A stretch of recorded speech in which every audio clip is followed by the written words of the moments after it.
इसे गरम तेल में फेंको।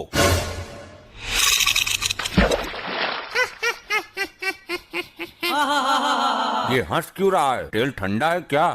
नहीं प्रभु, तेल तो एकदम दहकता हुआ है। तो इसे तो कुछ हो ही नहीं रहा, इसे तो और मजा आ रहा है। बस कर ली अपने मन की, मर गया कीड़ा। मुझे दंड देना तुम्हारे बस में नहीं है, मैं इन तुच्छ मनुष्यों में से नहीं हूँ। अभी तक ऐसा कोई प्राणी उत्पन्न नहीं हुआ दाढ़ी मजार जिसे हम दंड न दे सकें। इसकी आंखों में गरम सरिया डाल दो। ये सब क्या हो रहा है? ये कैसा चमत्कार है?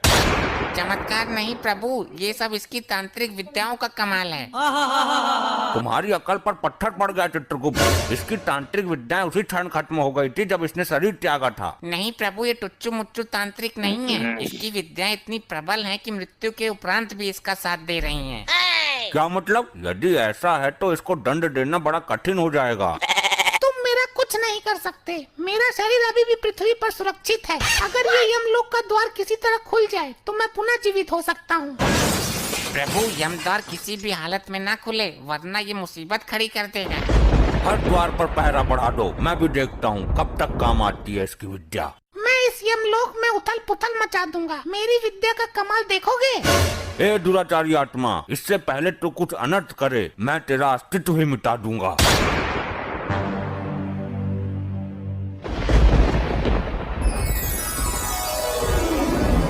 अबे कौन है यो? मिला कहाँ से ये? प्रभु, इस पर काबू पाने के लिए इसकी विद्याओं को नष्ट करना होगा। ये क्या तांत्रिक विद्या हाथ में लेकर घूम रहा है कि छीनी और नष्ट कर दी? तो कुछ तो करो प्रभु, काबू में तो करो इसे। काबू में तो कर ही लूंगा मैं, आखिर यम है हम। ले हो गया काबू में। वाह प्रभु वाह, बहुत उछल रहा था। उल्टा लटका दो इसे भट्टी के ऊपर। ये क्या किया इसने? ये क्या किया नहीं, अब ये क्या कर रहा है वो देखो। हे, यमलोक की संपत्ति का नुकसान क्यों कर रहे हो? जिन विद्याओं का प्रयोग मैं पृथ्वी पर नहीं कर सकता, उन बची हुई विद्याओं का प्रयोग करने का कीड़ा मुझे सर में जोर मार रहा है। अबे तो सर पत्थरों में डालकर मर। यमलोक की संपत्ति को नुकसान पहुंचाने का तुम्हें कोई अधिकार नहीं है, रिचर्ड मानवीय आत्मा। अब मैं यमद्वार को तोड़ने जा रहा हूँ, मुझे दोबारा जीवित होना है।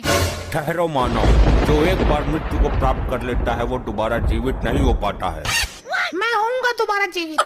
ये तो सुन के राजी ही ना है, अब क्या करें? अब तो ब्रह्मदेव ही कुछ कर सकते हैं। हे परमपिता, हमें इस संकट से निकालने का मार्ग बताइए। हे यमराज, इस संकट से तुम्हें खुद ही निकलना है। अब हर काम के लिए ब्रह्मदेव नहीं आएंगे। सुना आपने प्रभु, ब्रह्मदेव लोक से कोई सहायता नहीं मिलेगी।